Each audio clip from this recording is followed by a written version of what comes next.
তো hello friends, এটা হচ্ছে নিফটির চার্ট। এর আগে আমি বলেছিলাম যে 22,800 এবং 22,000 এই দুটো রেঞ্জ কিন্তু সাপোর্ট এবং রেজিস্ট্যান্সের কাজ করার চান্সেস খুব বেশি। তার কারণ হচ্ছে দেখো, যখনই প্রাইস একটা রেঞ্জের মধ্যে আটকে যায় তখন নিচে এবং ওপরে এই দুই দিকেই যদি মুভ করা স্টার্ট করে তাহলে কিন্তু অপশান বাইং করে প্রফিট করা যায় না। যেহেতু ইন্ডিয়ান মার্কেটে আমি অপশান বাইংটাকেই বেশি প্রেফার করি, তার জন্য অপশান বাইং কোথায় করতে হবে, যখন ডাইরেকশনাল মুভ পাওয়া যাবে। কীরকম, যদি ডাইরেকশনাল এরকম মুভ পাওয়া যায়, ডাইরেকশনাল একই দিকে মুভ করতে থাকে, তাহলে কিন্তু অপশান বাইং করে প্রফিট করা যায়। আর যদি প্রাইস কোথাও ওপরে যায় প্লাস নিচে আসে, আবারও উপরের দিকে মুভ করে নিচে আসে, তাহলে এইভাবে যদি স্লো অ্যান্ড স্টাডি যদি ওপরেও মুভ করে, তাও কিন্তু অপশান বাইং করে প্রফিট হবে না। প্রিমিয়ামের চার্ট কিন্তু নিচের দিকেই মুভ করতে থাকবে। যারা এই বেসিক জিনিসগুলো জানো না, তারা অবশ্যই এই জিনিসগুলো কিন্তু জেনে নিও, এবং আস্তে আস্তে আমি ভিডিও বানাবো এবং তার মধ্যে সব কিছু তোমাদের সঙ্গে শেয়ার করবো। তো দেখো আজকে কী হয়েছে, Nifty 200-250 point gap up open হয়েছে। তো 200-250 পয়েন্ট যখনই গ্যাপ আপ ওপেন হয়েছে রেজিস্ট্যান্সের আশেপাশে, তার মানে হচ্ছে 22,800। তোমরা যদি দেখো, এটা হচ্ছে 22,800। এখান থেকে কি হওয়ার চান্সেস ছিল আমি তোমাদের সঙ্গে শেয়ার করি। দেখো 5 মিনিটের টাইম ফ্রেমে দেখছি, ঠিক আছে? 5 মিনিটের টাইম ফ্রেমে প্রাইস ওপরে গেছে, ওপরে গিয়ে 22,800, এইটা হচ্ছে 22,800। এখান থেকে রেজিস্ট্যান্স বানিয়ে নিচের দিকে মুভ করা স্টার্ট করছিল। তো আমি প্ল্যান করেছিলাম, প্রাইস গ্যাপ আপ ওপেন হয়েছে, গ্যাপ আপ ওপেন হয়ে ওপরের দিকে মুভ করেছে, দেন রেড ক্যান্ডেল যখন বানাচ্ছিল, আমি প্ল্যান করেছিলাম এখানটায় যে প্রাইস হয়তো এখান থেকে নেগেটিভ মুভমেন্ট করা স্টার্ট করবে, এরকম নিচের দিকে মুভ করবে। তো এখানে কিন্তু আমি শর্ট পজিশন বানিয়েছিলাম। ইমিডিয়েট এন্ট্রি করার সঙ্গে সঙ্গে আমার স্টপ লস হিট হয়ে যায়। নেক্সট টাইম আরেকটা পসিবিলিটি ছিল, সেটা হচ্ছে প্রাইস গ্যাপ আপ ওপেন হয়ে স্টে করে ওপরে মুভ করেছে, একটা পুল ব্যাক, দেন ওপরের দিকে কিন্তু এরকম মুভমেন্ট করে যাওয়ার চান্সেস ছিল। তো সেই অনুযায়ী কিন্তু আমি এখানটায় আরেকখানা ট্রেড প্ল্যান করেছিলাম, দুটো ট্রেড। এখানে একটা ট্রেড প্ল্যান করেছিলাম, প্রাইস একটু ওপরে গিয়ে মুভ করে আবারও কিন্তু নিচের দিকে আসা স্টার্ট করেছে। তো আমার স্টপ লস দিয়ে আমি কিন্তু পজিশনকে স্কোয়ার আপ করে দিয়েছি। থার্ড টাইম কী হয়েছে, থার্ড টাইম দেখো এইখানটায় আমি একটুখানি জুম করি ভিডিওটা, সরি চারটাকে। থার্ড টাইম কী হয়েছে, থার্ড টাইম কিন্তু এখানটাতে প্রাইস আমি এই মানে সেট আপকে খুব ফলো করি। প্রাইস যদি কোথাও ফল করার পরে যদি 2-3টে ক্যান্ডেল যদি কোথাও পজ নেয়, তারপরে কিন্তু প্রাইস নিচে যাওয়ার চান্সেস থাকে, ঠিক আছে? তো এই সেট আপটা কিন্তু আমার এখানটায় তৈরি হয়েছিল, বাট আমি এখানে কোনো ট্রেড নিইনি। তার কারণ আমি সেট আপের থেকেও বেশি, সব থেকে বেশি কিন্তু নিজের সাইকোলজি এবং নিজের ট্রেড প্ল্যানকে বেশি ফোকাস করি। তো এখানে যদি আমি আরেকটা ট্রেড নিতাম, যদি আমার লস হতো, তাহলে সাইকোলজি ইস্যু হওয়া স্টার্ট হতো, যার জন্য এখানে আমার হয়তো ট্রেড নিলে আমার প্রফিট হতো, বাট আমি এখানে কোনো ট্রেড নিইনি, ঠিক আছে? প্রফিট হতো, ছোটোখাটো প্রফিট হতো, বাট কোনো ট্রেড নিইনি, ঠিক আছে? তার কারণ 3টে ট্রেড হয়ে যেত, আর আমার পার ডে আমি 3টে করেই ট্রেডের প্ল্যান করি। এখানে দুটোতে আমার লসেস গেছে, এবং তারপরে প্রাইস এবার যেখানে ইচ্ছা যাক, ইচ্ছে হলেও প্রাইস 2,000 পয়েন্ট ওপরে যাক কিংবা 2,000 পয়েন্ট নিচে যাক, আমার চোখের সামনে দিয়ে আমার কোনো ইস্যু নেই। আমি আর চার্টকে দেখবো না, বা আমি আর কোনো ট্রেড করবো না। চার্টকে ফলো করলেও আমি ট্রেড করবো না, এইটুকু সাইকোলজি বিল্ড হয়ে গেছে আমার। তো দুটো ট্রেড এখানে আমি করেছি, এবং থার্ড আরেকটা ট্রেড করেছি, সেটা হচ্ছে টাটা মোটরসে। তো টাটা মোটরস কিন্তু গ্যাপ আপ ওপেন হয়েছিল, গ্যাপ আপ ওপেন হয়ে ফলো থ্রু হচ্ছিলো। আমি এর নিফটিতে বললাম যে প্রাইস যদি ওপরে মুভ হওয়ার পর নেগেটিভ মুভমেন্ট করলে কিন্তু নিচে আসার চান্সেস থাকে, ঠিক আছে?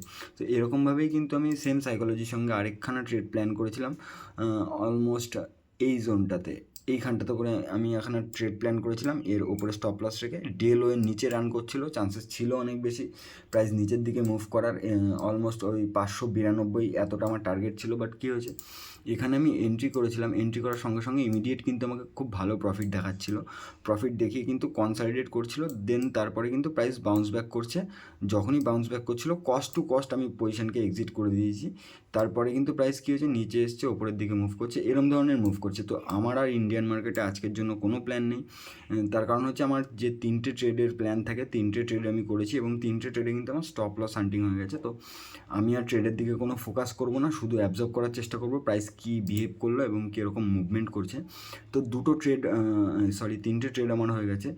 এবং কালকে আমি একটা ট্রেড প্ল্যান করেছিলাম বিটকয়েনে, সেটা আমি একটা ভিডিওর মধ্যে এক্সপ্লেন করে দিই তোমাদের সঙ্গে। দেখো, বিটকয়েন হচ্ছে ওয়ার্ল্ডের মধ্যে সব থেকে হাই ভলিটিলিটি অ্যাসেটস, যার মধ্যে যে কোনো টাইমে 5-7% কিন্তু মুভমেন্ট চলে আসে, এবং 7-8%, 10% মুভমেন্ট কিন্তু বিটকয়েনের কাছে কিছুই না। যার জন্য আমি কিন্তু বিটকয়েনে ট্রেডিং করছি, ফার্স্ট টাইম ট্রেডিং করছি বিটকয়েনে। খুব স্লো অ্যান্ড স্টাডি গ্রো করার চেষ্টা করব, এবং খুব কম কোয়ান্টিটি ইউজ করব, বেশি কোয়ান্টিটি ইউজ করব না, কারণ এত ভলিটাইল আমাদের ইন্ডিয়ান মার্কেটের মতন 5টা 7টা মার্কেট মিলেও হয়তো বিটকয়েনের সমান মুভমেন্ট করা পসিবল না, কারণ বিটকয়েন হচ্ছে পৃথিবীর সবথেকে বেশি ভলিটাইল অ্যাসেট যেটাকে মানা হয়।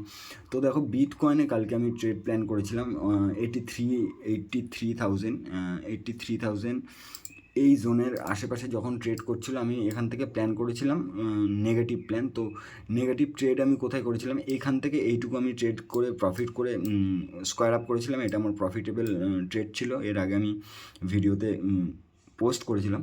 তো নেক্সট টাইম কালকে এখানটায় যখনই প্রাইস মুভমেন্ট করছিল এখানে কিন্তু আমি পজিশনকে শর্ট করেছিলাম এবং স্টপ লস রেখেছিলাম অলমোস্ট এখানে। ইমিডিয়েট এন্ট্রি করার সঙ্গে সঙ্গে খুব বড় প্রফিট দেখতে পেয়েছি, 7% নেগেটিভ হয়ে গেছিলো প্রাইস।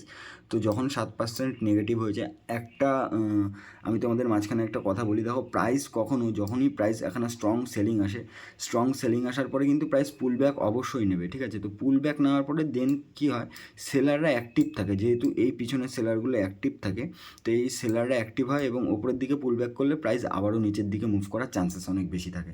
তো সেম সাইকোলজির সঙ্গে কিন্তু সেম প্ল্যানিংয়ের সঙ্গে আমি এখানে আরেকটা ট্রেড প্ল্যান করেছিলাম বলি। এখানে আমি শর্ট করেছিলাম পজিশন শর্ট করার পরে আমার ভালো প্রফিট চলছিল, যেহেতু আমি এখান থেকে শর্ট করেছিলাম। তারপরে প্রাইস কিন্তু ওপরের দিকে মুভ করেছে এবং এইখানে গিয়ে যখনই রেজিস্ট্যান্স ফেস করে প্রাইস নিচের দিকে আসছিল, আমি কিন্তু এখানেও আরেকখানা পজিশন অ্যাড অন করে দিয়েছিলাম এবং দুটো পজিশনেই কিন্তু আমার খুব ভালো প্রফিট দেখাচ্ছিলো। বাট ইমিডিয়েট আজকে সকালবেলায় ফার্স্ট মর্নিংয়ে আমি অলমোস্ট 6টা থেকে 7টার দিকে কিন্তু আমি একবার পিএনএল খুলে দেখলাম খুব ভালো প্রফিট চলছে, বাট ইমিডিয়েট প্রাইস রিভার্স হয়ে গেল, ঠিক আছে। তো যখনই রিভার্স হলো এখান থেকে যে পজিশনটা আমি বিল্ড করেছিলাম এটাকে কিন্তু আমি এটাকে আমি লসে স্কোয়ার আপ করেছি, যেটা আমি স্টপ লস রেখেছিলাম এই স্টপ লস নিয়ে আমি স্কোয়ার আপ করেছি এবং এখান থেকে যে পজিশনটা আমি নিয়েছিলাম এই পজিশনটায় কিন্তু আমার প্রফিট চলছিল তখনও। তো এই প্রফিটটা নিয়ে ওভারঅল আমি স্কোয়ার আপ করে দিয়েছি পজিশনকে, তেমন কোনো লসেস হয়নি, ব্রোকারেজ এবং ট্যাক্স দিয়ে কিন্তু আমার তেমন কোনো লস হয়নি। তো ভিডিওটা আমি এর জন্যই বানালাম, দেখো ট্রেডিং করলে আমরা একবারে কিন্তু কেউ কখনোই প্রফিটেবল হব না, খুব স্লো অ্যান্ড স্টাডি মুভ করার চান্সেস আমাদের, কারণ হচ্ছে আমরা খুব আস্তে আস্তে প্রাইসকে অ্যাবজর্ব করব, ট্রেড করব, প্রফিট হবে কখনো কখনো লস হবে, ঠিক আছে। তো ওভারঅল আমাদের প্রফিটে থাকতে হবে, এটাই হচ্ছে টেন্ডেন্সি, ওভারঅল প্রফিটে থাকতে হবে, ইয়ারের শেষে গিয়ে বছরের শেষে কিন্তু প্রফিটে অ্যাকাউন্ট ক্লোজ করতে হবে। তো এটাই হচ্ছে টার্গেট, তো চেষ্টা করব আস্তে আস্তে প্রফিটের দিকে যাওয়ার। তো আরও একটা জিনিস বলি, দেখো আমি এই যে বিটকয়েন এবং ইন্ডিয়ান মার্কেট যেটাতেই ট্রেড করছি, এখান থেকে আমি ট্রেড করছি, এখান থেকে লসেস যদি আমার পুরো অ্যাকাউন্ট যদি জিরো হয়ে যায় তাও আমার কোনো ইস্যু নেই, তার কারণ হচ্ছে এই সম্পূর্ণটাই কিন্তু আমার প্রফিট থেকে আমার লস হচ্ছে, ঘরের থেকে লস হচ্ছে না, এটা আমি তোমাদের বলে রাখলাম।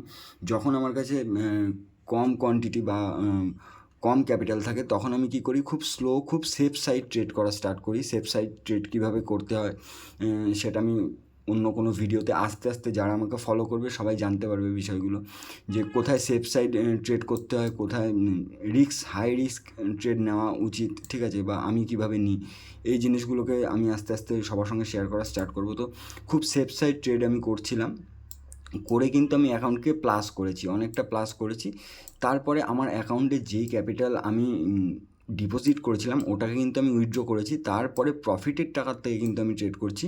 এবার কী হবে, প্রফিটের টাকার থেকে কিন্তু গেন হবে আস্তে আস্তে, প্রফিটকে আস্তে আস্তে আমি ওপরের দিকে নিয়ে যাওয়ার চেষ্টা করব। যদি এখান থেকে নেগেটিভ আসে, অ্যাকাউন্ট যদি জিরোও হয়ে যায়, আমার কিন্তু কোনো ইস্যু থাকবে না, তার কারণ আমি যেই ক্যাপিটালটাকে ঢুকিয়েছিলাম মানে অ্যাড অন করেছিলাম এই ক্যাপিটাল কিন্তু আমি উইথড্র করে নিয়েছি। লসেস হলে প্রফিটের থেকে লস হবে, আমার মানে ঘরের থেকে লস হবে না। তো এইভাবেই কিন্তু ট্রেডিংয়ের প্ল্যান করতে হয়। তো আস্তে আস্তে যারা ভিডিওগুলো দেখবে এবং ফলো করবে তারা সব এই বিষয়গুলো জানতে পারবে এবং আমি কিভাবে ট্রেড করছি, প্ল্যান কী হওয়া উচিত, তো এইগুলো আমি আস্তে আস্তে তোমাদের সঙ্গে শেয়ার করব। তো ভিডিওগুলো অবশ্যই তোমরা দেখো এবং এখান থেকে কিছু শিখতে পারবে আশা করি।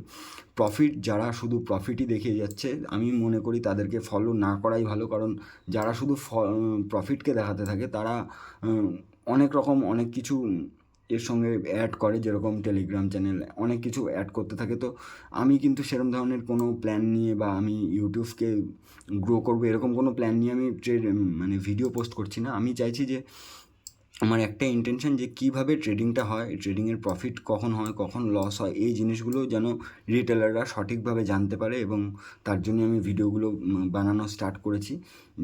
ভুল ইনফরমেশান নিয়ে ট্রেডিং না করাই হচ্ছে সবথেকে বেটার। ট্রেডিং অবশ্যই করো, কিন্তু নিজের ক্যাপিটালকে সেভ করে কম কোয়ান্টিটির সঙ্গে কম ক্যাপিটালের সঙ্গে ট্রেড করা কিন্তু উচিত। তো ভিডিওটা আমি স্টপ করলাম, এবং নেক্সট আমি কোথায় কীরকম প্ল্যান করছি বা কী ট্রেড করছি আমি সম্পূর্ণ কিন্তু আপডেট তোমাদের দেবো। Thank you, by.